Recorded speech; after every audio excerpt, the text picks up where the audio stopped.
So let's go to this chat now. Former Democratic Alliance MP Ronaldo Gous appeared in the Equality Court in Gqeberha yesterday over resurfaced a video containing derogatory slurs.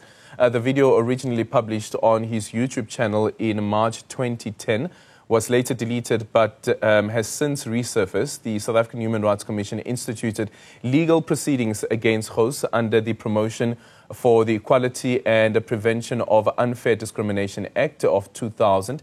Let's now bring in the South African Human Rights Commission's Eastern Cape Manager, Dr. Aileen Carter. Dr. Carter, very good morning to you. Thank you so much for making time for us.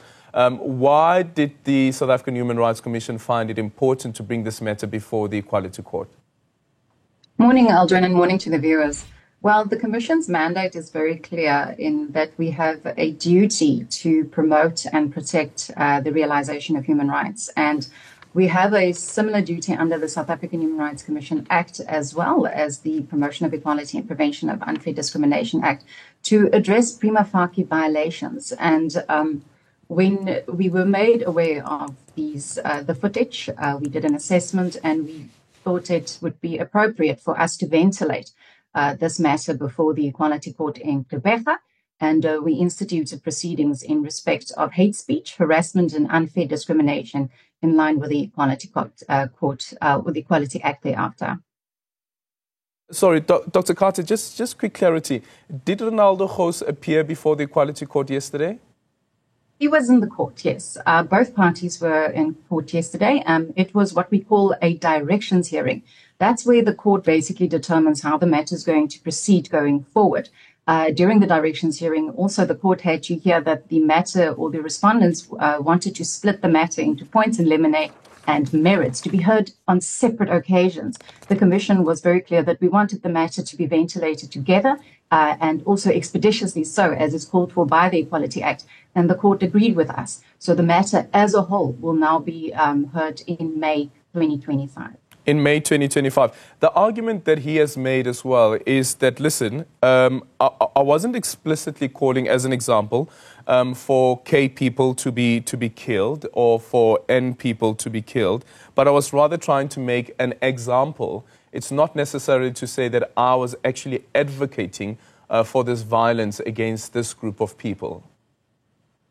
Yes, that is one of his arguments. He's also argued that his expletive-filled rant with recognized epithets is part of creative expression, artistic decisions. So those are the issues that the court will have to decide, whether settled law and precedent that was already determined in 2000 in the drafting of the Equality Act, that the K word constitutes hate speech, does artistic expression and creative decision-making, would that then be enough of a defense when these videos do come, as they say, as the internet never forgets, when they are shown online and when they do cause harm again to the public at large? So those are the issues that the court will have to decide on. Yeah.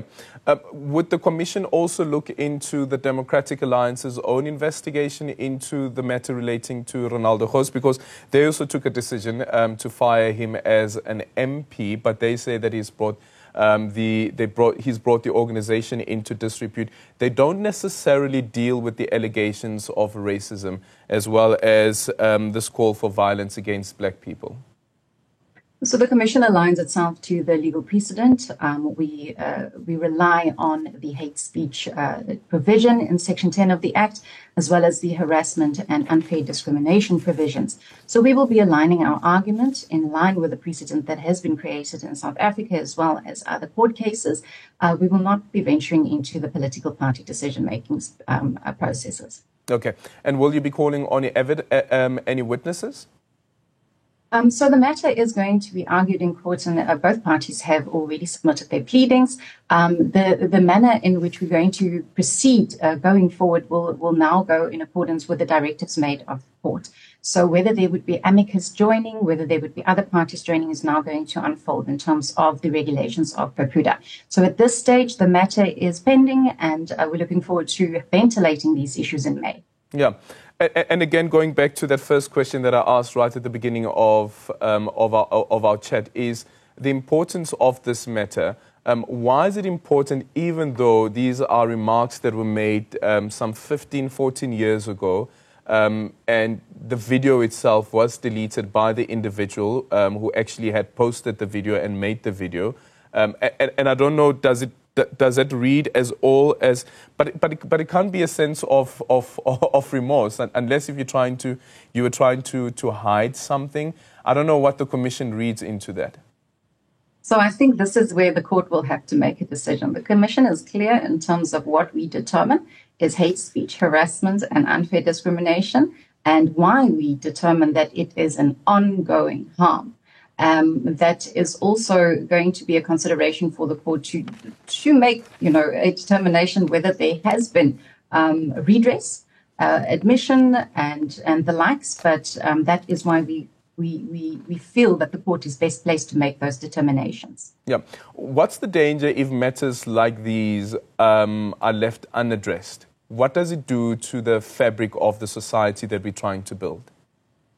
So, Aldrin, the development of the Equality Act, even in its purpose and its aims, it was very clear in stipulating that the Act endeavors to facilitate a transition to a democratic society marked by human relations that are caring and compassionate.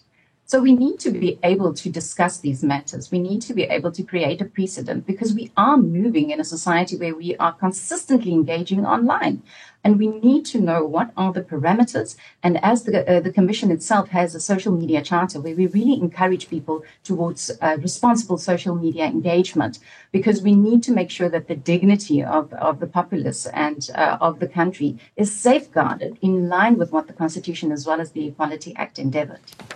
Thank you so much for your time. That is Dr. Aileen Carter, who is the South African Human Rights Commission's Eastern Cape manager on that matter that they've brought before the Equality Court against the former DA MP, Ronaldo Gous.